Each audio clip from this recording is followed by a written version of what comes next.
天也说明了，9月1号开始将会开放篮球、排球跟手球3项运动。也因为适逢开学，9月1号台北的图书馆也将会开放自修室、电脑区，但还是提醒大家相关防疫务必要做好。感谢你的收看，我是朱培姿，我们下次见。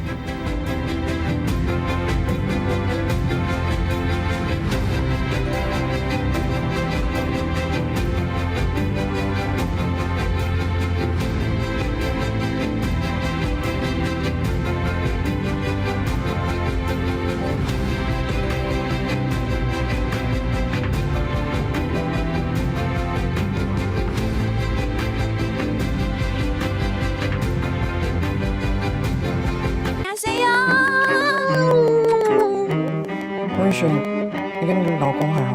陈嘉玲，把门关上。陈嘉玲，何老师来啊！何老师，老师，你来了。有缘无分，都亲像咱以前同款。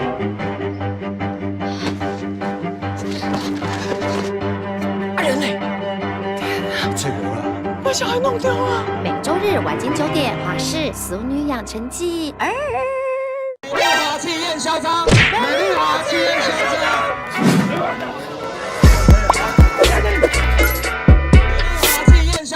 美丽华气焰嚣张，蔡政府纾困之邦，蔡政府纾困之邦，美丽华气焰嚣张，美丽华气焰嚣张，纾困立体之邦，气病苦劳工，今摆你收看的是华视。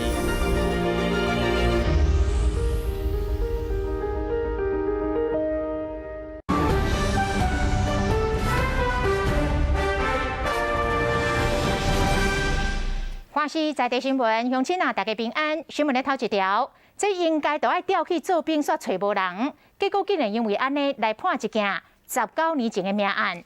新德县一个太太接到后生的兵单，讲要去做兵咯，结果伊是走去派出所来报案，讲伊这个后生伫2回时阵，都互伊前翁抛弃，下落不明。问题是，警察完全找无这个囡仔读册，也则是看医生的记录。最后是警方突破到伊的新房，伊才来承认讲，其实这个小男婴伫2个月大的时阵都被翕死了。伊阁甲当时的男朋友，甲这尸体架入去尸池仔底。伊讲虽然经过遮尔侪冬，伊的良心也是一直袂得过。即个总算是讲出着真相，内心加较定着咯。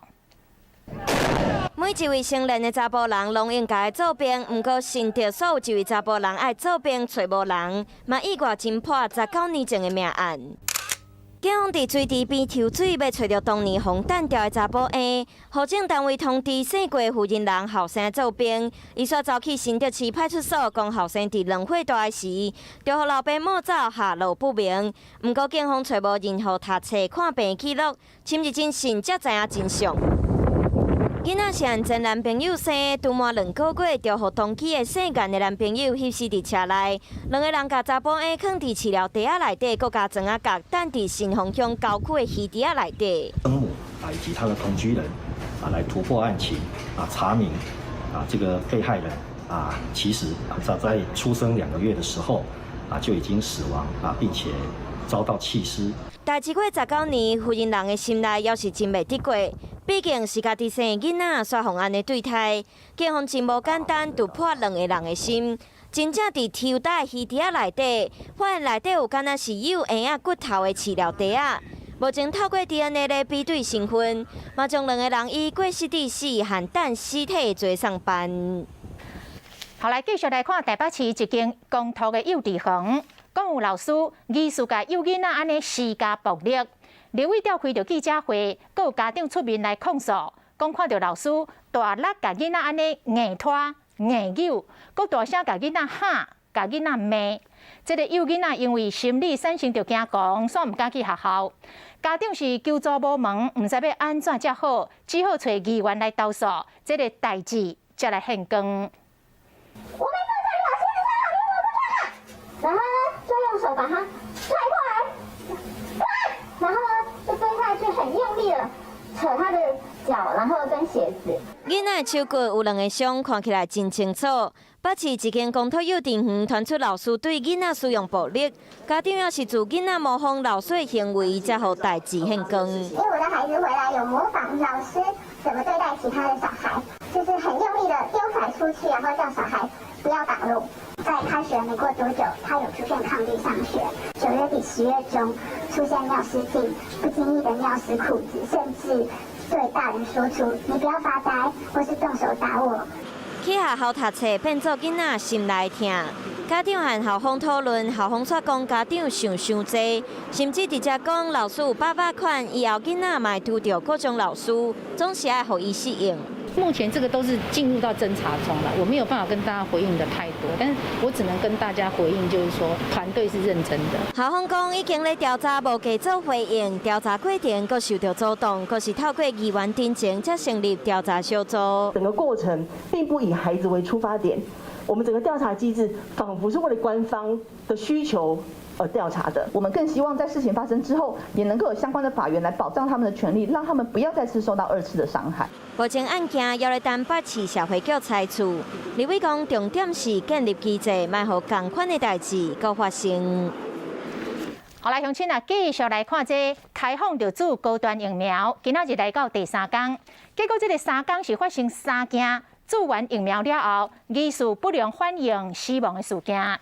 今仔日是桃园的大园啊，有一个44岁男性，2天前注高端疫苗，早起咧做工课时阵，突然间昏倒死亡。这公司的同仁嘛对外来说明着急救的过程。练习新的工作之后，回到我们科室室做休息。那休息的应该说过不久啊，他就倒地，开始失去意识这样。那我们在旁边陪伴的同仁有发现之后，立即通报我们场内的医护室，那也通知了就打119去通知那个消防车到场协助这样。那我们刚好在周围有几位同仁也一起到现场提供立即的 CPR。这个男子伫咧工厂上班，早起9点外，做工课做到一半，突然间昏倒，无呼吸心跳，送病院急救也是救无倒来，伫咧中昼来死亡。讲伊昨日有来注高端疫苗，是毋是因为安尼引发着身体无爽快，还阁进一步追踪调查。上大新发生的是桃园一个56岁作家，伫咧注完着疫苗的隔天来死亡。昨下晡，是新北市一个39岁男子，注完着高端疫苗的隔天昏倒，都还未送到病院咧，就亡生了。病院已经把这疑似疫苗不良的事件通报给主管机关。不过医生来强调讲，注疫苗未来引发着心血管的疾病。上则发生的副作用就是规身躯无力、肌肉痛、头痛、落瀉。这个注射的部位会来反症，会并发想要吐，阁会发烧等等。通常伫咧1礼拜后，这个副作用就会慢慢来退掉。高端疫苗开放民众注已经到第3天啊，不过进行2天，却发生有民众注了后出现严重的不良反应，也是死亡的消息。包括一个39岁住新北芦洲一个查甫人，23注高端疫苗，过顶天中昼被发现伫已经昏倒去，送到病院进前都无开验。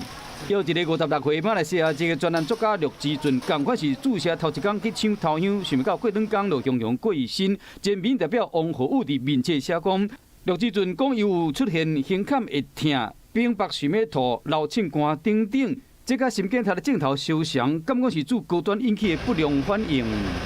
全部都是时间上的巧合，因为我们就是对于疫苗接种后死亡的案例有跟背景仔细分析嘛，就是在没有接种疫苗的时候，同样的族群、同样的时间里面，它发生死亡的人数跟疫苗接种后死亡的人数是一样的，就表示说这些人的死亡就是他潜在的一个疾病本身所造成的死亡。医生强调讲，这案例拢是时间的卡合，疫苗未引起心脏血管的疾病，甚至有数字显示讲高端疫苗过才减少心脏血管疾病发生率。因过高端才开始注，较无1礼拜尔，不良反应就遮济。除了2例敢若是死亡个案，还佫有一个30岁住伫台南的查甫人，8月20日早起10点住了后，就开始呢胸坎会闷。另外一对住伫家人35岁翁仔某。住了后呢，先是出现规身躯拢无力，太太即是有一直畏寒的情形，双双拢被送到病院去治疗。医生表示讲，住完高端疫苗，一般副作用有酸痛、规身躯无力、筋膜会痛、注射部会肿、发烧等等，差不多7天后就会好。强调讲疫苗安全无问题，乡亲唔免烦恼。好，来继续来看今仔日上新的疫情，乡亲也真无简单哦。今仔日总算是零确诊。在国内新冠病毒的疫情平稳，已经连续真侪天，这个确诊数拢是个位数。到今仔日总算是无确诊的病例。这个全国2级的警戒是延到9月初6。不过今仔日有一例死亡的病例，是一个70多岁女性，有慢性病，伊是甲确诊的个案有接触过。台湾目前确诊的病例数75939例，其中这个本土病例是占14507例，死亡的总人数831人。自从这个5月初9本土疫情大爆发了后，到今仔日，经过108天，总算是看到家零确诊，这是全民甲防疫团队的努力。不过指挥官陈时中讲，这无法度代表清零哦。来看拄则的疫情记者会。那是跟大家报告一下我们的确定病例哈。那也非常不容易哈。那我们今天跟大家报告的本土病例是0哈，那境外移入哈是1名，死亡个案是1名，解隔离的百分比是92.5%。那当然这个哈有一个0，当然我想大家都是高兴的了哈。不过这并没有办法代表说哈已经清零哈，这还是有一段距离。但是可以就是说现在的本土的疫情相对的哈相当的稳定。那接下来我们在相关的哈有关的一些连结的案例，若能够哈非常仔细的把疫调做好，那维持住这个疫情哈，应该是可以期待的了哈。基本上是要安排下个月哈，在预约平台在9月27号，好，那提供施打第2剂。那但是有相关的，因为他有出国，因为他出国以后就没有办法再打高端的疫苗，在国外是没有办法施打高端的疫苗，所以对于就是说有付款记录的机票、出国的日程、留学入学证明或公司外派出国，那第1剂是打那个高端的疫苗，满28天就可以接种第2剂。那不要到指定的合约医疗院所。什么时候会来进来？这个时间我现在目前也没有掌握，还有一些程序在进行。好，那第2个大概在标签里面，它大概有相关的一些中文的字跟复必泰的字样。好，那不过我们经过审慎的考虑，在这段时间，是防疫是我们唯一的考量。那重要的是这个疫苗的内容物是不是安全有效？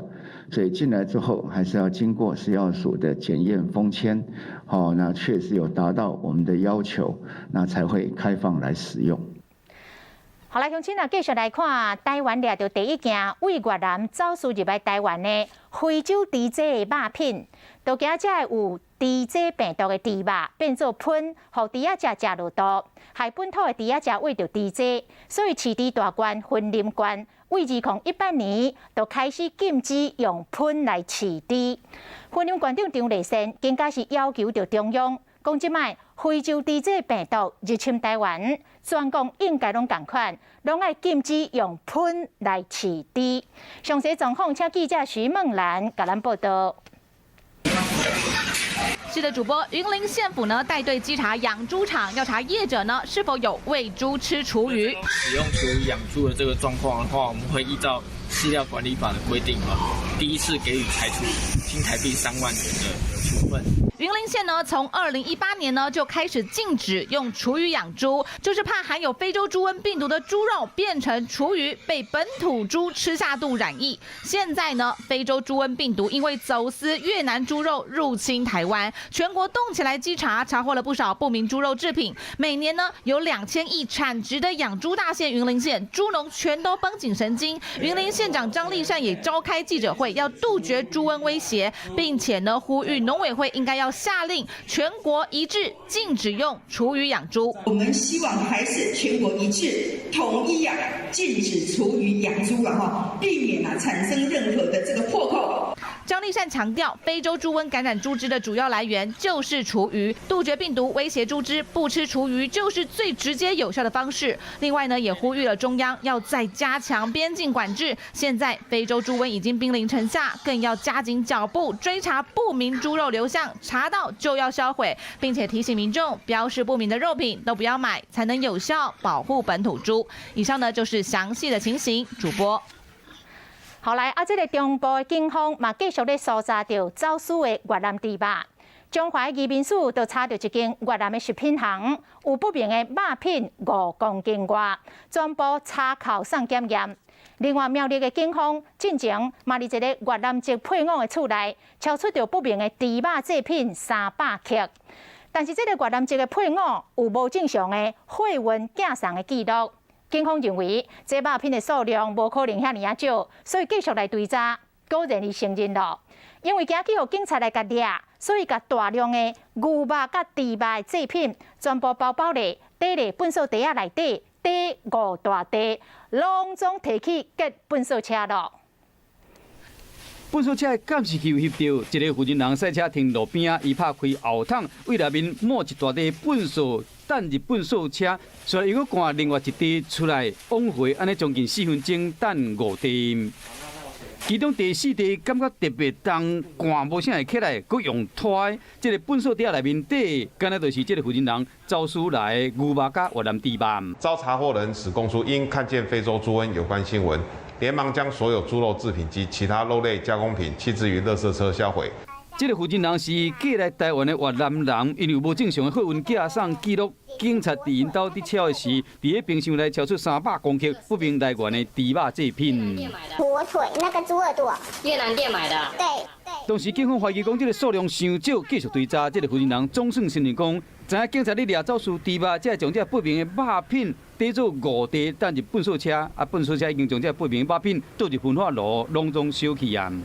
另外，中华移民署嘛到一间越南的食品行去检查，冰橱内面发现有冷冻海产28包，甲不明肉品11包，其中肉品的重量有5公斤半。都没有标示。在越南我自己来的。这是越南买的呀。这间店已经开4-5年啊，专门伫卖越南的食品。头家讲3-4个月前，才开始请越南的亲人买肉以包裹的方式寄到台湾来。移民署除了将这肉查扣送验以外，嘛追查讲，敢有其他的通路要办到底。后来讲最近台湾国产的本土猪肉是真贵，7月半前一天，阁飙到87块6。农委会为着要稳定绩效，要求分林肉品市场伫个7月半后休市3天，今仔日才阁来开市。昨日国内掠到走私的越南猪肉，猪农是真担心会去影响到本土猪肉的绩效。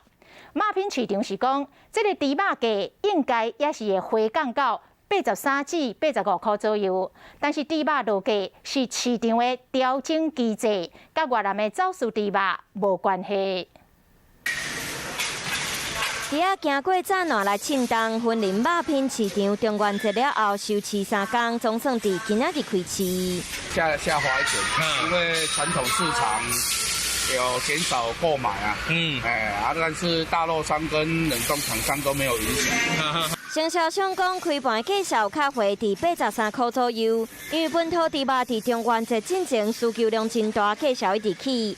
8月18，1公斤83.7块，过2天变85.7块，到中元节前一天搁较贵，87.6块。猪价直直起，农委会要求分林肉品市场收市来累积猪仔的进货量，调整价销。开市进前标出越南走私猪肉伫市面上卖，有猪农烦恼，消费者会惊买到走私猪肉，影响到本土猪肉的价销。越南籍居民他们自己在使用，市面上的话，反而是一些市民是没有说有吃到这些，所以目前的冲击应该还不会那么大，除非是说有影响到我们畜牧场，我们的毛猪方面，所以目前还没有这个冲击的出现。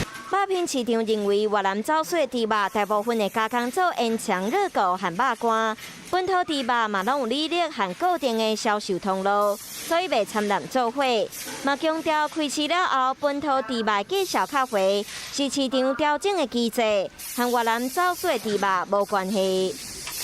好，来，乡亲啊，继续来看这个上新的民调。讲总统蔡英文伫20岁到24岁少年人的这个支持度，甲一年3个月进前比起来，落将近一半。今仔日联合报就来报讲，上近9月初1就会来进行内阁的改组。院长苏贞昌将会卸任，由桃园市长郑文灿来做行政院长，屏东县长潘平安做内政部长，嘉南市长林佑昌做交通部长。也毋过总统府甲行政院早起一透早，前后发出着声明，讲无这个代志。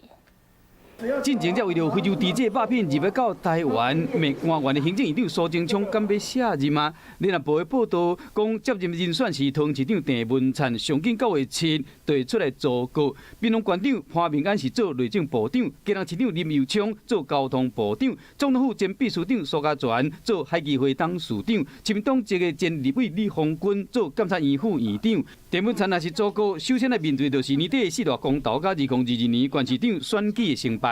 对于这个苏院长这段时间任劳任怨，我想我们都看到了，也都会继续支持。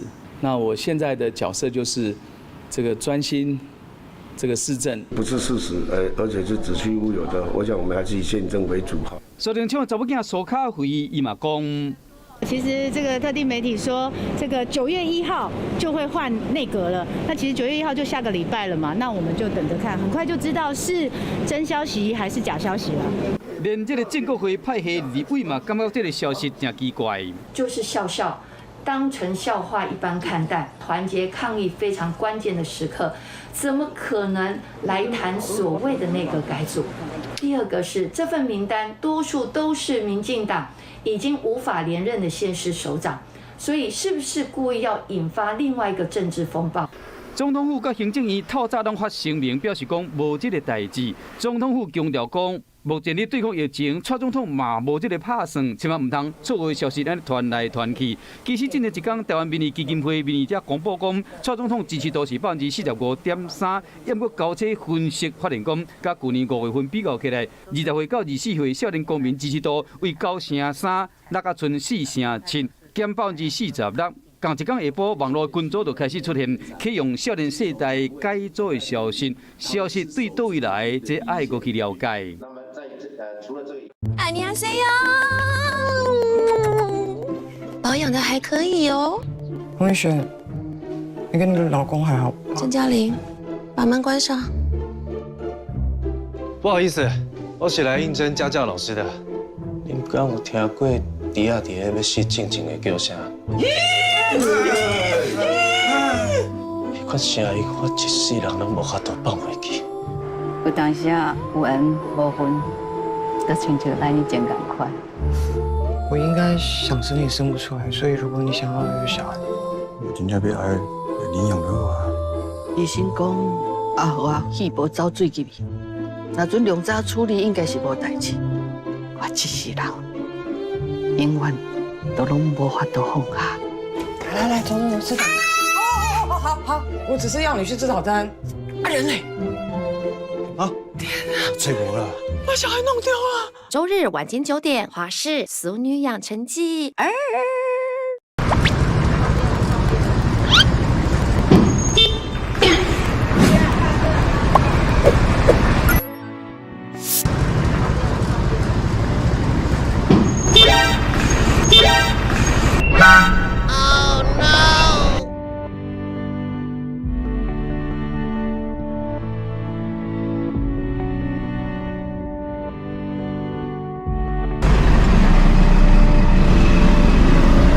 最近拍到的这支影片引起了一些讨论，有些人认为行人自己过马路就是要看路，有些人则认为驾驶有更多的责任要去注意行人。驾驶注意并停让行人在国际间是非常普遍的事，为什么在台湾还需要吵成一团？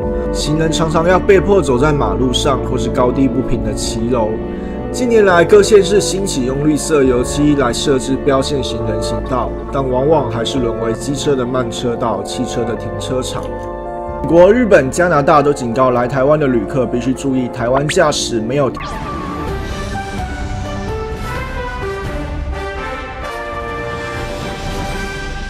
好来，乡亲继续来看高雄坐运桥仔头段早起上班的尖峰时间，系统来出状况。结果这个车帮是让20分钟才到位，月台顶是挤满着上班族甲学生，乘客要来转车嘛，真无方便。当时这个现场的状况，要请记者蔡孟俊甲咱报道。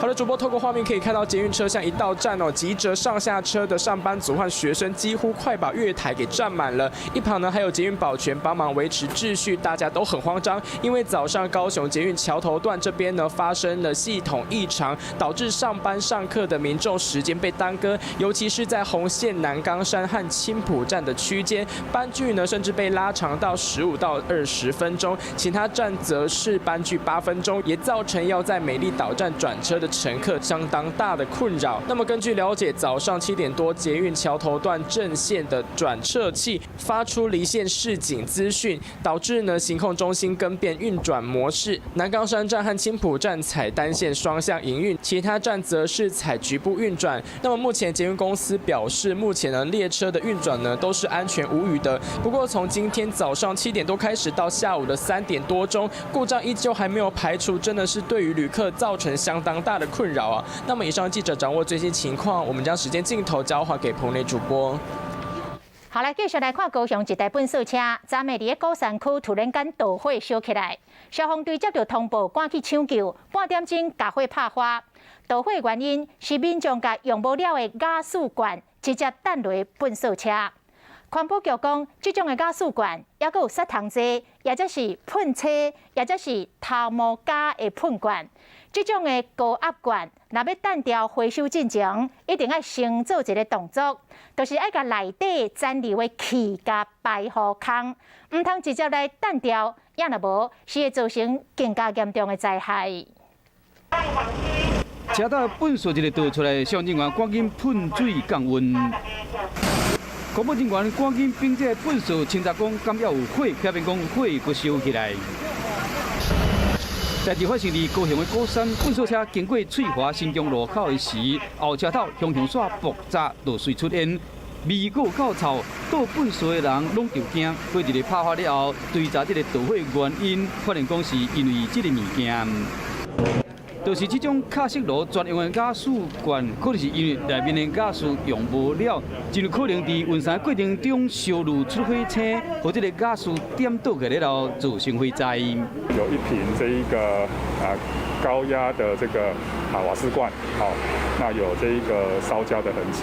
唔拿瓦斯罐危险尔，其他类似的物件要弹进前，拢要将内面的气体甲放好了，较安全。杀虫剂或者是喷漆或者是我们常在用的这个发胶喷罐这些高压瓶罐，我们在丢弃回收的时候，一定要做一个动作，非常重要，就是要先把里面残留的这一些这个物质把它排空。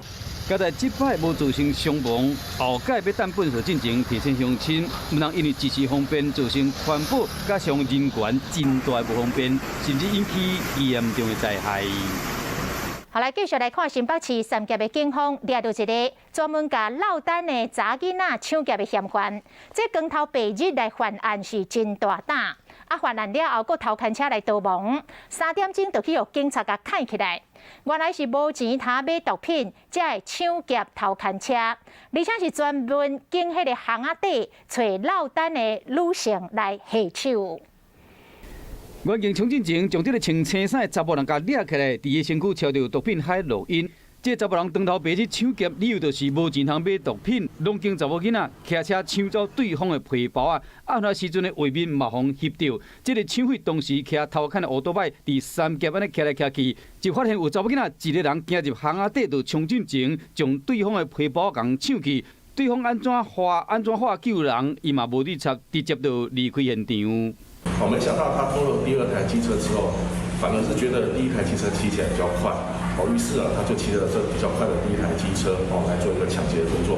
这个抢匪为了避免互警察抓到，前后偷牵2台乌托邦犯案，甚至抢到皮包得手12000块了后，伊佫骑车去附近的店面，用这个钱买新衫。伊按算讲变装了，警察就会找无，要么警方以车去找人3点钟尔，掠回这个45岁姓王的嫌犯。伊过去就毒品抢夺等等前科，即摆毋若偷牵车，佫抢劫。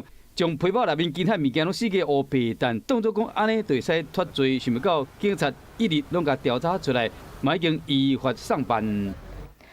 继续来看新北市的疫情，今仔日再度迎接到加零确诊，也毋过有民众伫注完着高端疫苗了后死亡，其中一个伫新北市。即摆国民党有声音讲高端疫苗爱暂停注射，来听看市长侯友宜的看法。一天的0并不代表未来都是0，我们还是要好好的把防疫做好，尤其面对第二塔来势汹汹，我们一定要做好先前的准备。所以在前段时间，我不断的呼吁，我们自己本身的工作，防疫旅馆要落实做好管理，尤其防疫旅馆一定要把它当成一有确诊者就是第二塔病毒来看。一定要完全静置3天，做好清消，才可以进驻。所以防疫旅馆，我们除了要求业者一而再、再而三的要把防疫做好，我们会随时主动去抽查，同时阻截于境外，在新北市的几个有可能造成境外的破口，包括我们的渔港走私以及外籍的船员等等，我们都要严格跟中央配合。来落实做好管理的防疫。除了这个部分以外，新北市在前天，我们卫生局特别再度召开18家急救责任医院，要确保第二塔病毒再度进来的时候，我们集中检疫所能够用最快的速度，把原有6家的集中检疫所1308间的房间，能够加倍的开设。因为第二塔病毒的传播率远超过阿尔法，所以这个我们要做好。尤其我们的医疗量能不是只有集中检疫所，我们还有配套的悉尼病房。如何在大量病患的收治底下，如何用悉尼病房的方式来减轻整个轻症的负担，这也是我们现阶段一直在做准备，而且做完测试。万一大量来的时候，我们如何应验，以及我们的 ICU 病床如何用最快的速度开到最大的量，这都是我们确保检测以及增加医疗量能的准备。至于我们还是对。好，来过来，这件是 BNT 疫苗的好消息。有媒体来报道，讲鸿海的创办人郭台铭亲身到澳洲去催货，讲上紧可能8月底到150万到200万剂 BNT 的疫苗，可能会运到台湾。11月之前，更加有可能会当运来750万剂，这敢有影咧？英灵基金会讲，疫苗到台湾的时间尊重指挥中心的讲法，讲这一届并无受到政治力的干扰。下手臂赞看得出满面笑容，搁比一个爱心。自澳洲返来，鸿海创办人郭台铭心情真好。即马传出上近8月底就会有150万剂到200万剂 BNT 会到台湾。而对于这个所有的资讯，也告知了政府相关单位。对于疫苗进一步的内容，尊重指挥中心的说明。郭台铭先生也表示，如何让疫苗更快、更多、安全的运抵台湾，是全民所愿。英灵基金会真低调，不过消息讲，若8月底有100万剂疫苗可能到货，在月底更有可能得到750万剂疫苗，进度看起来真乐观。连总统蔡英文做高端疫苗的时，嘛讲到这个好消息，指挥中心嘛真正向咧看台。蔡总统在打疫苗有透露说，8月底还会有疫苗到。上个礼拜大家在问我，我也跟大家也报告哈，这段时间哈都陆陆续续哈会有相关的疫苗进来。过当处长催来疫苗，因为优先供回予台湾，标签可能是复必泰英文，不是客制化标签，引起外界对这批疫苗甚至出货产生敢会有政治力介入的问题。在多方对于大众有益的考量下，这次并没有受到太多政治力的干扰。辉瑞疫苗入台2个原则：原厂直送、安全有效，秉持专业检验，确保疫苗有效并且安全无虞。所以希望有心人士不要误导民众，故意拿名称来做议题的操作。BNT 工会进度看起来真乐观，即马敢若5万赶紧到会了后，会使开始予民众来注射。毕竟大家拢无希望台湾的疫情搁炭烧一摆。美丽华气焰嚣张，美丽华气焰嚣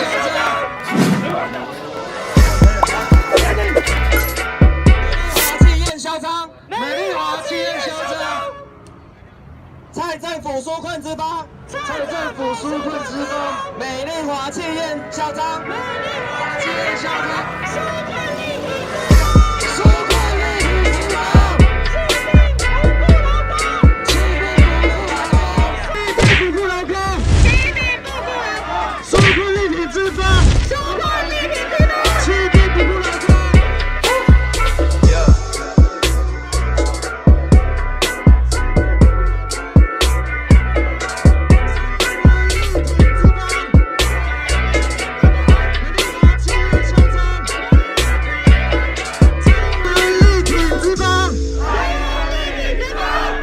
气焰嚣张，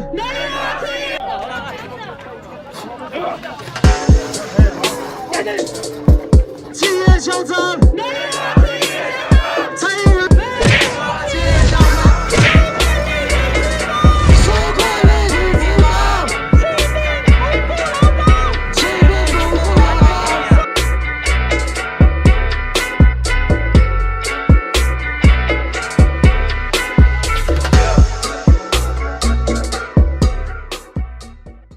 恭喜田馥甄！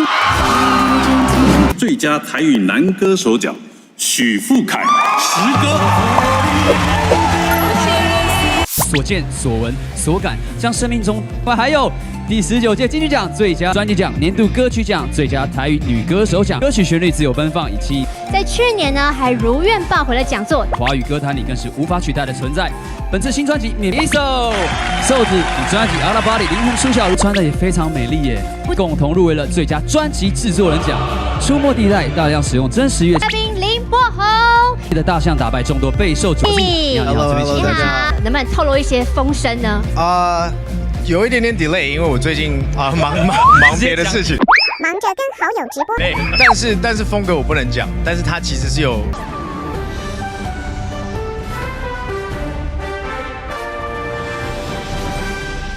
后来最近传出讲，文化部拍算要甲台中火车头4块练长50公尺这个50公顷的所在划入去文资的保存区，这是引发到地方的反弹，都惊一旦来划入，未来这个厝要来重建，或者是要改建，拢会受到限制。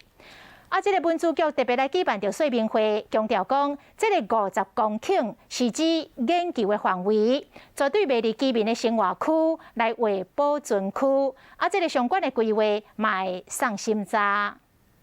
工作人员说明讲，文化部依照文资法订定固定古迹台中火车站保存计划，因为敢若将附近50公顷当作是古迹保存范围，引起地方的反对。如果文化部真的要搞这件事情，干脆全体征收，1坪100万来计算的话，请他们编1500亿。车站本身就是古迹呀，古迹好，你好好的把古迹，看是周边然后几公尺、几十公尺这样的一个范围，你做好嘛。因为这个计划书包括用地移转的规定、广告招牌限制，那计划确定者厝要改建还是重建，恐惊拢受到文资法的约束，和地方的人士真烦恼。目前古迹就是以国定古迹的定着范围，我不可能扩大。文资局强调讲，这个范围包括和平街、台中路、台地路等围起来的所在，将会整合民意了后，拟定相关的计划，后续会送到中央审议了后，再个公告，保证讲绝对袂将居民的生活区划入保存范围。好，来继续来看台中太平正宁景的农友是有苦无地讲。讲今年因为气候来影响到宁景的收成，再加上疫情的关系，销路真歹。讲今年这个苦大都要白虎岩来度小月咯。多半来宁景爱修剪一日了，赶紧装箱，才准备要送到台北拍面。即马正是宁景大出的时，不过今年农友笑袂出来。因为天气甲疫情影响，花牛收入差真济。开花不顺，还有幼果掉果，然后后来成熟期又下长期的雨。农友讲，龙眼开花时，唔是欠水，就是落大雨，和龙眼无水，或者靠天食饭的因是真无奈。没有承销商进去啊，去批货啊。我们到北农的话，他那个承销商少，他价格就拍卖的比较低了。农友嘛讲，永年拢会使收成3万台斤，今年连1万台斤都无，再加上今年疫情影响，去市场的人较少，技术讲经销商回费嘛较少，连7月份大宗的普渡嘛减少，销售量差4-5成，分正无共钱。华视好新闻来看中华二林的天人宫，加160份的普渡品，4800公斤的白米，以及5只400台斤重的大猪公来甲分切，送予婚林家户的服务家庭。而且庙方阁甲奖信奖所寄付的50万，用来作为家户中心的急难救助金甲奖学金。希望大家会当带动大家伸出着援手，帮助需要帮助的人。中华二林天人宫将160份普渡的贡品、4800公斤的白米，甲5只400台斤的大猪公，送予婚林家户服务的家庭。他们需要我帮助的家庭很多，所以包括建管啦，还有物资啦，还有这个现金啦，到时候到现在已经超过500万。另外，庙方更加招信众，总共倾50万作为婚林家户急难救助加助学金。他今天又专程送来了50万，要帮忙孩子们注册，帮助家庭们解困。婚林教育中心嘛表示讲，真感谢二林天人宫带来物资甲善款。今年受到疫情影响，来自社会捐款差真济。因为好佳在有亲像天人宫等等的宗教团体甲善心单位斗相共，会会使来照顾服务的家庭。在地人在地情来看台南的新市区农会，为着要来推广着毛豆的产业，特别收集着10多年来农民甲农会员工种毛豆甲行销的故事，推出着自创的品牌，让消费者伫中秋选买礼盒加一个选择。台南新市区农会为了要推广毛豆产业，今年伫新品发表会特别推出自创品牌毛客豆子，将10几年来农民甲农会员工奉献青春岁月，伫毛豆栽种甲行销推广的奋斗故事，结合品牌，让大家更加了解新奇的毛豆。那包含我们在我们的整个乡土上面这块土地，它的历史渊源。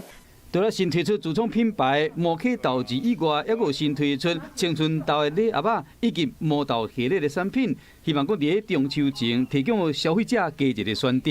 新的技术是用大概在我们煮饭的温度大概在100度左右的方式，去把它做一个植萃的方式，让它变成是一个干燥而且是有脆度的这样子的豆子，不但可以保存它的营养，还可以提升它的口感。今年新市毛豆受到疫情影响，销售量嘛有惨。农会希望讲以多元的商品来开创新市毛豆的产业甲市场。呀谁呀？保养的还可以哦。洪宇轩，你跟你的老公还好？郑嘉玲，把门关上。不好意思，我是来应征家教老师的。恁敢有听过猪仔伫咧要死静静的叫声？迄款声音，我一世人拢无法度放袂记。有当时啊，有缘无分，都亲像咱以前同款。我应该想生也生不出来，所以如果你想要有个小孩，真正要爱领养的话，医生讲阿豪啊，气无走水入去，若准量早处理，应该是无代志。我一世人永远都拢无法度放下。来，走，吃早餐。好，我只是要你去吃早餐。啊，人嘞？啊，天啊，吹无了，把小孩弄丢了。周日晚间9点，华视《俗女养成记》。恭喜田馥甄！最佳台语男歌手奖，许富凯，时歌。所见所闻所感，将生命中还有第19届金曲奖最佳专辑奖、年度歌曲奖、最佳台语女歌手奖、歌曲旋律自由奔放，以及在去年呢还如愿抱回了讲座。华语歌坛里更是无法取代的存在。本次新专辑《免一首》，瘦子与专辑《阿拉巴里》灵魂苏小如穿的也非常美丽耶，共同入围了最佳专辑制作人奖。出没地带大量使用真实乐器。嘉宾林柏宏的大象打败众多备受瞩目。你好，你好，能不能透露一些风声呢？有一点点 delay， 因为我最近忙别的事情。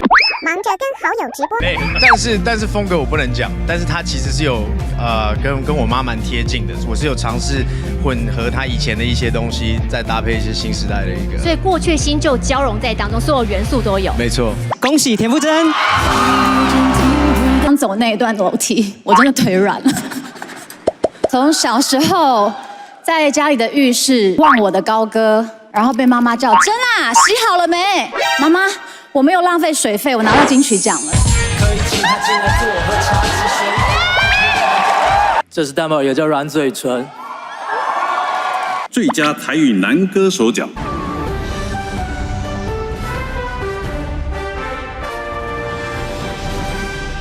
华视在地新闻，继续来看非洲的肯亚甲乌干达等等遐个所在，有真侪人无鞋通穿，当地海棠、沙藻寄生伫个皮肤，造成着皮肤红肿佮烂掉，危害着身体健康。所以台中乌日的乌日里希望自修站响应着社福团体发起的送爱到非洲的活动，募集着2手鞋啊。一天就募到1800箱，交予相关的单位要送非洲，要来传送到台湾人的爱甲祝福。一大批的旧鞋啊，拢是民众送来爱心，准备送到非洲的肯亚、乌干达等等的所在，好在地民众有鞋仔会使穿，还有人一透早就炸鞋仔来响应。作为同胞用啦，现在非洲迄边呀，有一寡因无鞋啊哈。寄生虫啊，对你身体危害哈。因为非洲的肯亚、乌干达等等的所在，有真侪人无鞋仔会使穿，受到沙藻寄生伫皮肤，造成皮肤发红、烂起，危害身体健康。所以自修站才来办这个活动。很多里民就是跟我们讲说，他们也很喜欢把他们的旧鞋拿到大河屋去，可是太远了，没办法，所以我们就来。我们乌日自收站就来做这个代收的工作。民众拢真热心，一天就收到卖2800箱的2手鞋，经过几天处理，会交予相关单位送到非洲，让台湾民众的爱心会使散布到国际。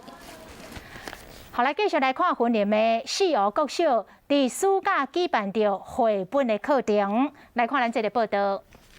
四湖国小伫寒暑假期间举办绘本营已经有6年，今年是以环境永续、性别平等、适农教育、还有新冠肺炎等等来做主题。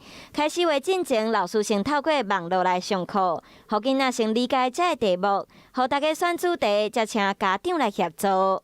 那我们在上绘本营之前，我们都有视讯上课，然后跟孩子们讲什么是永续发展教育。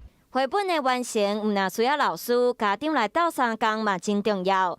囡仔选主题了后，伫厝内互家长和囡仔沟通，从生活当中的代志来观察，写出家己的故事。我觉得很有帮助啊，因为这个主题就是很符合他在家里的状况啊。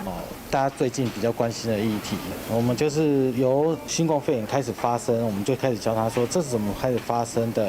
透过做绘本，囡仔事先了解需要的知识，伫创作的过程当中学习，比单纯听老师讲课更较趣味，嘛更较有印象。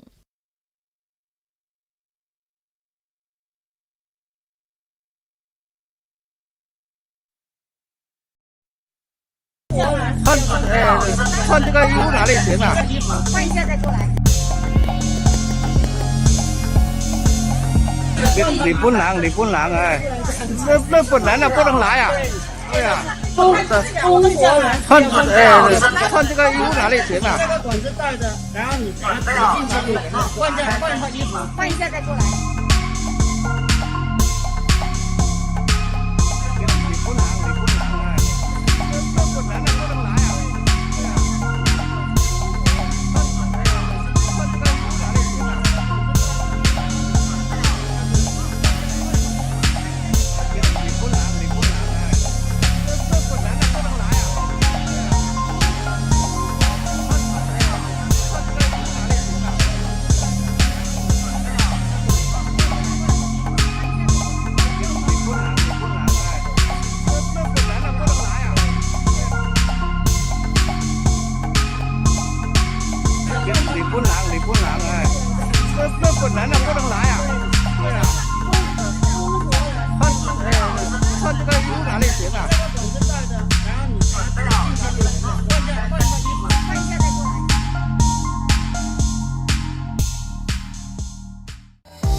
恭喜田馥甄。最佳台语男歌手奖许富凯，时歌。所见所闻所感，将生命中还有第19届金曲奖最佳专辑奖、年度歌曲奖、最佳台语女歌手奖，歌曲旋律自由奔放，以及在去年呢还如愿抱回了讲座，华语歌坛里更是无法取代的存在。本次新专辑《免一首瘦子》与专辑《阿拉巴里》灵魂苏小如穿的也非常美丽耶，共同入围了最佳专辑制作人奖。出没地带大量使用真实乐器。嘉宾林柏宏的大象打败众多备受瞩目。你好，这边请。你好，能不能透露一些风声呢？有一点点 delay， 因为我最近忙别的事情，忙着跟好友直播。对，但是风格我不能讲，但是他其实是有跟我妈蛮贴近的，我是有尝试混合他以前的一些东西，再搭配一些新时代的一个，所以过去新旧交融在当中，所有元素都有。没错，恭喜田馥甄。刚走那一段楼梯，我真的腿软了。从小时候在家里的浴室望我的高歌，然后被妈妈叫珍啊，洗好了没？妈妈，我没有浪费水费，我拿到金曲奖了。这是蛋堡，也叫软嘴唇。最佳台语男歌手奖许富凯，时歌。曹雅文，这是一张是完美的。谢谢评审，谢谢大家。希望大家可以一直听台语歌，台语歌很美的。万芳姐有在现场吗？我们要来找一下。妈的！因为我也想勉励自己，如果客家音乐不要成为弱势，我们就要拿出本事。我在那边很诚实的邀请大家，把所有入围者的作品听过一遍，你就会知道我们客家音乐人的本事。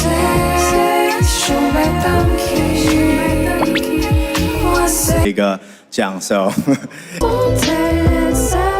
Hello， 大家好，我是举重女神郭婞淳。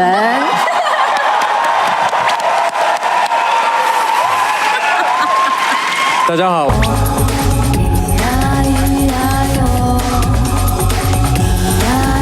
桥段之后，冒险涉溪勘灾，桃园区代表谢宜珍落水失踪，家人殷切呼唤。真的很希望说有个奇迹可以找得到。从玉穗溪顺流下来的土石，其实造成了老农溪河床堆积相当严重。当初我们命名是希望带给我们一个希望之桥。恶水阻隔，空拍机启动，期盼为部落经济闯出生路。天灾教会我们的事，深度报道。我是陈喜君，请锁定华视新闻杂志。好来，乡亲啊，搁较无一个月就要过中秋节咯。宜兰的苏澳渔会赶伫中秋进前推出着海产礼盒，要来抢中秋的商机。这点真相大新闻陪伴时间到咯，感谢乡亲的收看，嘛要邀请咱的乡亲继续来收看华视新闻。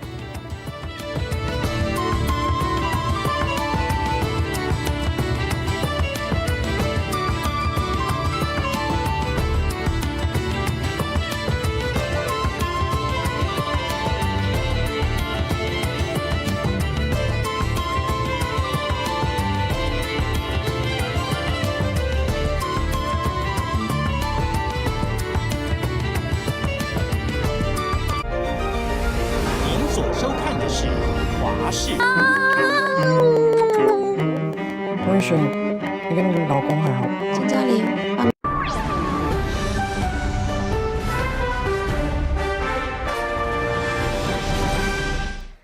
欢迎收看这一节整点新闻，我是朱培姿。新闻一开始马上带你来关心今天国内的疫情啊。今天呢是新增0确诊啊。其实听到这个数字，大家都觉得非常开心。那这个数字我们等多久呢？答案就是107天哦。107天之后，我们再度出现是本土0确诊。只不过我们看境外移入的部分呢，还是有新增1例。到目前。